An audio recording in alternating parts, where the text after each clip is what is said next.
Chapter 6, Southern Sudan, 2008. Naya's family had been coming to the lake camp for generations. Naya herself had been there every year since she was born. One thing she liked about the camp was that even though she had to dig in the clay and wait for water, she did not have to make 2 long trips to the pond every day.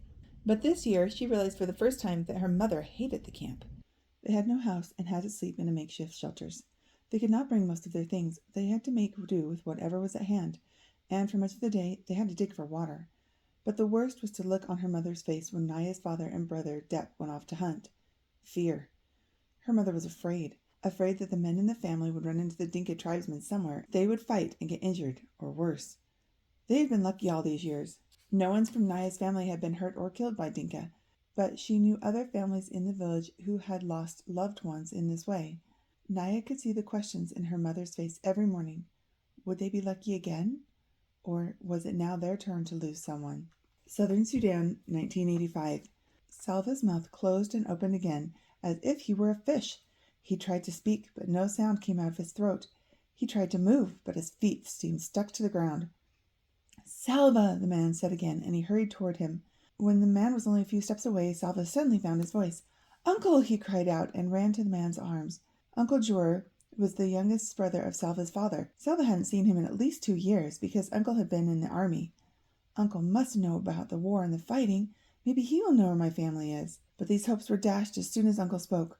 Are you alone? Where's your family? He asked. Salva hardly knew where to begin his answer. It seemed like years since he had run away from school into the bush. But he told his uncle everything as best he could. As Salva spoke, Uncle nodded or shook his head. His face became very solemn when Salva told him that he had not seen or heard a single word of his family in all that time. Salva's voice trailed off, and he lowered his head.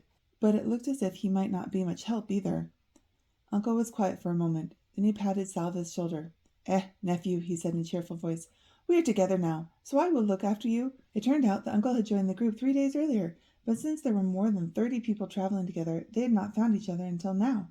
As they began walking, Salva saw that Uncle had a gun, a rifle that he carried on a strap over one shoulder. Already, Salva could tell that because of his army experience and because he had a gun, Uncle was seen by the group as a kind of leader.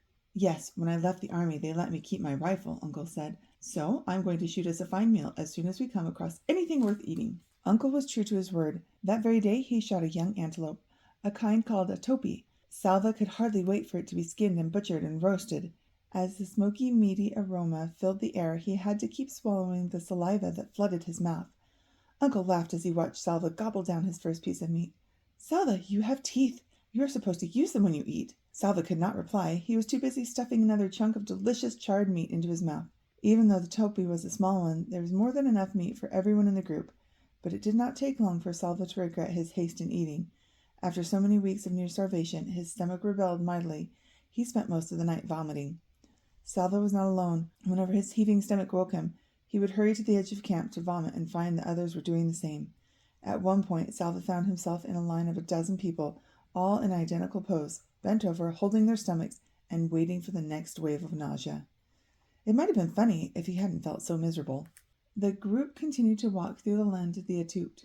Every day they saw lions, usually resting in the shade of a small tree. Once in the distance they saw a lion chasing a topi. The topi escaped, but along the path Salva saw the bones of prey that had not been so fortunate. Salva and Mario still walked together, staying close to Uncle. Sometimes Uncle would walk with the other men and talk seriously about the journey. At those times, Salva and Mario would drop back respectfully, but Salva always tried to keep Uncle in sight, and he slept near Uncle at night. One day the group began walking in the late afternoon with hopes of reaching a water hole before settling down for the night. But there was no water anywhere, though they searched for miles. They kept walking into the night and through the night. For 10 hours they walked, and by dawn everyone was exhausted. Uncle and the other leaders finally decided that the group had to rest. Salva took 2 steps off the path and fell asleep almost before he lay down.